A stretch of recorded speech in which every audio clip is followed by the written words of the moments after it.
Hello friends, frontline के world affair series के अंदर आज का जो हमारा टॉपिक है वो है एक मुस्लिम नाटो। मुस्लिम नाटो इस संगठन को समझने के लिए हम सबसे पहले समझेंगे आईएमए के बारे में। आईएमए क्या है? आईएमए है इस्लामिक मिलिट्री अलायंस। ये वो अलायंस है जो सऊदी अरेबिया ने 15 दिसंबर 2015 को स्टार्ट किया था। इसका मुख्य उद्देश्य है कि Africa, middle east, south Asia में जो भी देश जो है वो क्राइम और टेररिज्म को फेस कर रहे हैं वो सामने मिलकर आगे आएंगे और उससे फाइट करेंगे। वहाँ की रीजनल मीडिया ने इसको कॉमनली एक नाम दे दिया है मुस्लिम नाटो का, क्योंकि द सेम वे जैसे नाटो टेररिज्म के लिए फ़ाइट करता है वैसे इन लोगों ने भी अपनी प्रतिबद्धता दिखाई है कि ये भी टेररिज्म और क्राइम के खिलाफ खड़े होंगे। जो देश इसमें शामिल हैं वो ऐसे भी मुस्लिम डोमिनेटेड कंट्रीज़ हैं, जैसे कि आपके अफ्रीका के अरेबियन नेशन के देश या फिर हमारे अरेबियन पेनिनसुला वाले देश, और थोड़े बहुत हम देखते हैं साउथ एशिया के भी देश।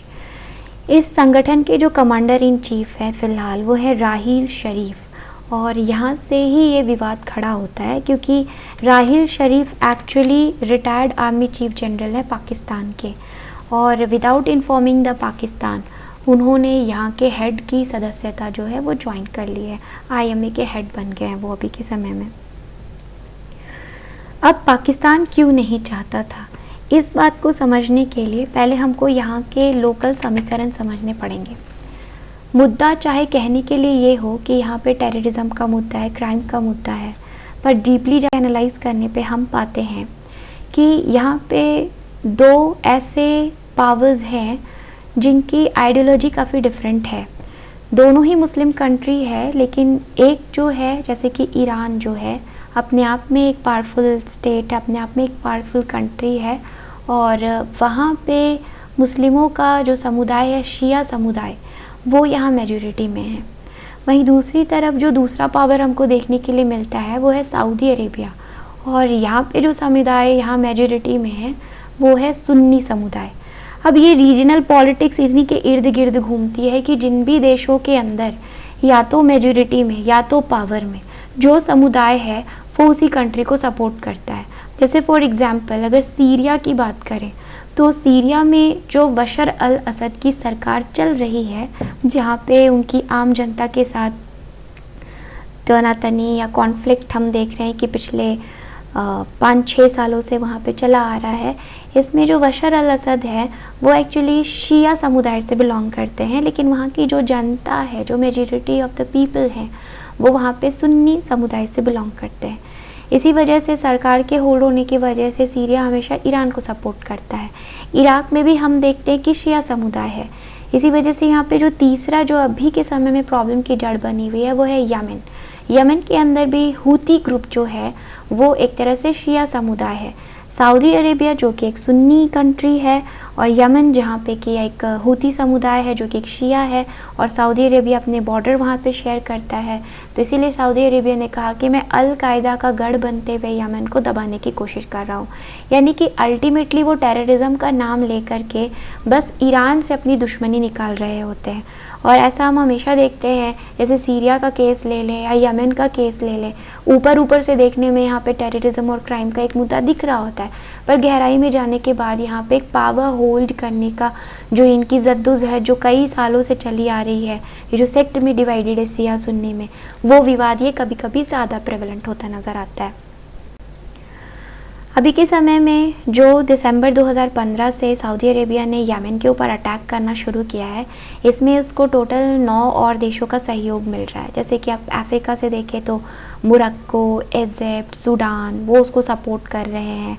यहाँ पे मिडिल ईस्ट में जो एशियन कंट्रीज़ है उसमें जॉर्डन हो गया, कुवैत है, आपके बहरीन है, कतर है, यूएई है, ये इनको सपोर्ट कर रहे हैं। इवन कि सऊदी अरेबिया का मानना है कि पाकिस्तान भी उसे सपोर्ट कर रहा है, लेकिन एक्चुअली पाकिस्तान उसको सपोर्ट नहीं कर रहा है। हम जानने की कोशिश करते हैं क्यों नहीं कर रहा है।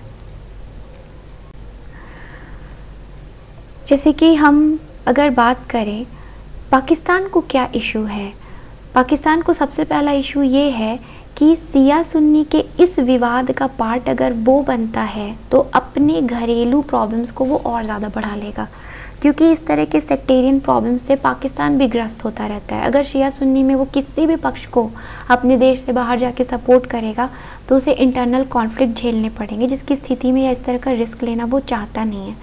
दूसरी इम्पॉर्टेंट बात ये है कि अपना बॉर्डर का एक बहुत बड़ा हिस्सा वो ईरान के साथ शेयर करता है, इसलिए वो बिल्कुल भी नहीं चाहेगा कि ईरान उससे नाराज़ हो।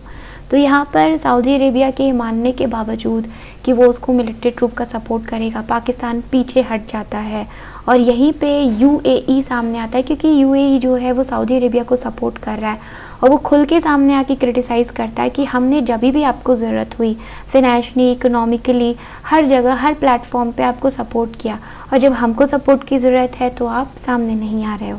और अपने गुस्से का इजहार करने के लिए यूएई ने पाकिस्तान के दुश्मन कह लें या एनिमी कंट्री कह लें, इंडिया से दोस्ती बढ़ाई है, जिसका हमको नमूना देखने के लिए अभी रिसेंट डेज़ में मिलता है कि हमारा रिपब्लिक डे के अंदर अबू धाबी के जो शेख हैं, शेख मोहम्मद बिन जायद अल नहयान, वो यहाँ आते हैं। इवन दुबई के अंदर भी लोग बड़े ही जोशों से हमारा जो है रिपब्लिक डे को सेलिब्रेट करते हैं, और जो बुर्ज खलीफा है वो उनको पूरी तरह से तिरंगे के रंग से रंग दिया जाता है, जिससे हमको पाकिस्तानी मीडिया खासी नाराज़ भी दिखाई देती है। वो इसको काफ़ी क्रिटिसाइज़ भी करती है, जिससे हमको लगता है कि हाँ, पाकिस्तान को यहाँ पे इस चीज़ से इनसिक्योरिटी हुई है। और इन सब मुद्दों के बाद जब हम आते हैं और यहाँ पे राहिल शरीफ का मुद्दा देखते हैं, तो शुरू में जब इन्होंने आईएमए के चीफ का पद संभाला था तो पाकिस्तान ने अपना पल्ला पूरा झाड़ लिया था, कहा था कि हमें कोई इन्फॉर्मेशन नहीं मिली। लेकिन जब इंडिया से नज़दीकी बढ़ने लगी यूएई की, तो इनको एक इनसिक्योरिटी आती है और ये कहते हैं कि एक्चुअली सऊदी किंग ने हमको पर्सनली रिक्वेस्ट किया था, इसीलिए हमने जो है जनरल शरीफ को अलाउ कर दिया कि आप वहाँ के हेड का पद ले लो, वरना हमारे यहाँ तो किसी भी आर्मी जनरल को रिटायर होने के 2 सालों तक कोई दूसरा पद लेने की अनुमति नहीं है। अब इन तरह के तर्क वो दे रहा है, लेकिन सोचने वाली बात यह है कि पाकिस्तान को अपना एक साइड तो क्लियर करना पड़ेगा, या तो उसे सऊदी अरेबिया की साइड लेनी पड़ेगी, या तो जो भी स्टैंड है उसको क्लियरली वो स्टैंड इसलिए बोलना पड़ेगा, नहीं तो वो ईरान और सऊदी अरेबिया के बीच में हमेशा ही जैसे वो पिसता आया है, इन फ्यूचर वो भी पिसता ही रहेगा। Thank you.